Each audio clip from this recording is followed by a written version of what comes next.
पुरुष जो होता है, जो मेल होते हैं, ये हमेशा सेक्स को लेकर इतने एक्साइटेड क्यों रहते हैं, या उनका माइंड हमेशा सेक्स में कुछ नया क्यों सोचता है? आज हम इसी के बारे में बात करेंगे। देखिए, सेक्स एक बहुत ही जटिल प्रक्रिया है मनुष्य में। इसमें होता क्या है कि हमारा जो सबसे इम्पोर्टेंट सेक्स का ऑर्गन होता है वो हमारा ब्रेन होता है। और जब भी हमारे शरीर में हमारे ब्रेन सेक्स सेंटर से रिलेटेड कुछ विशेष प्रकार के हार्मोन छोड़ते हैं, तो उसी हिसाब से हमारा दिमाग एक्शन करता है, उसी हिसाब से हमारा दिमाग चलने लगता है। देखिए, जब भी मेल को ऑर्गेजम मिलता है तो उसके बाद डोपामाइन रिलीज होता है। और ये डोपामाइन हम सभी लोग जानते हैं कि हमें एक किक देता है, एक खुशी का एहसास देता है, एक विक्ट्री हमें फील कराता है, एक जीत का एहसास दिलाता है। तो जब भी कोई व्यक्ति टीनेज में आता है और हार्मोन की बम्बार्डिंग होती है, और उसके बाद जब वो सेक्सुअल एक्टिविटी में इन्वॉल्व होता है, तो शुरुआत में सेक्स क्या होता है यहाँ से सोचने की शुरुआत होती है, और ये एक्साइटमेंट बढ़ती भी जाती है।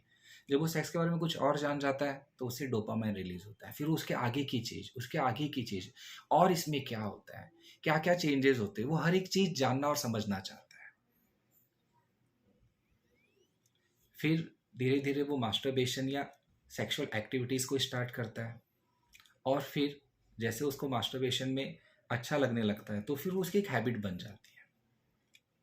फिर वो अलग अलग टाइप से मास्टरबेट करने की कोशिश करता है, कभी सेक्स टॉय के साथ, कभी हाथ के साथ। ये सभी अलग अलग टाइप के मास्टरबेशन वो इसलिए करता है कि वो कुछ ना कुछ ढूंढता रहता है कि उसे कब इसके अंदर एक संतुष्टि मिलेगी। लेकिन ये संतुष्टि बहुत कम टाइम के लिए होती है, क्योंकि डोपामाइन जैसी ऑर्गेजम अचीव होता है, डोपामाइन रिलीज होता है, और उसके बाद में फिर वो शांत हो जाता है। तो वो जो एक खुशी का एहसास था, उसी को ढूंढने के चक्कर में आदमी हमेशा सेक्स के पीछे भागता रहता है, उसमें कुछ नयापन ढूंढने की कोशिश करता है।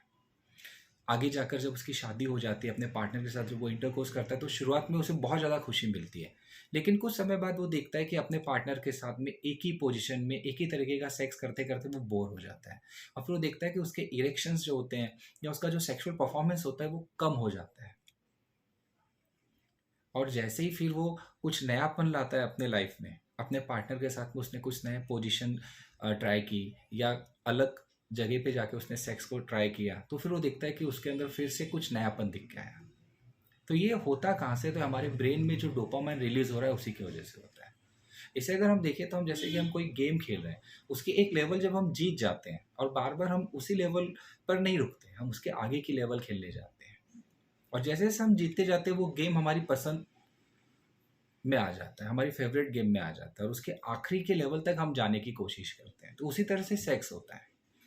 सेक्स में आखिर में क्या है, उसके आखिर की लेवल क्या है, यही मनुष्य जीवन भर ढूंढते रहता है। और ये ढूंढने की जो प्रक्रिया ये जो आती है, तो ये सिर्फ और सिर्फ डोपामाइन की वजह से आती है। अगर हम इस चीज़ को समझ लेते हैं, इस चीज़ को जान लेते हैं कि ये एक तरह का हार्मोनल खेल है जो हमारी लाइफ में हो रहा है, तो फिर हम उसे उसी बंधन के साथ, उसी लिमिटेशन के साथ में खेलते हैं, और अच्छी तरह से खेलते हुए अपने लाइफ को हम आसानी से जी जाते हैं।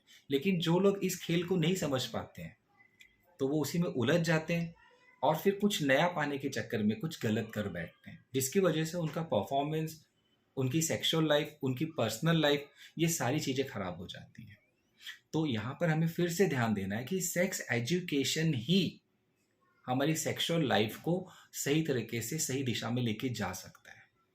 हमें थोड़ा बहुत तो साइंस को समझना चाहिए, सेक्सुअल हेल्थ को समझना चाहिए, हमारी बॉडी की एनाटॉमी क्या है, हमारी फिजियोलॉजी क्या है, किस पाथ से हम सेक्स में जा सकते हैं और किस पाथ से जाना हमारे लिए हार्मफुल है। ये अगर हम समझ जाते हैं, तो सेक्स का जो एंजॉय होता है, जो उसका चरम सुख होता है, जो पीक होता है, वो हमें बार बार मिलता तो रहता है, लेकिन हम भटकते नहीं हैं। तो हमेशा हमें याद रखना है कि सेक्स एजुकेशन ये बहुत ज़रूरी है, और ये जो हमारी एक्साइटमेंट सेक्स को लेके बनी हुई रहती है, ये डोपामाइन हार्मोन की वजह से ही होती है।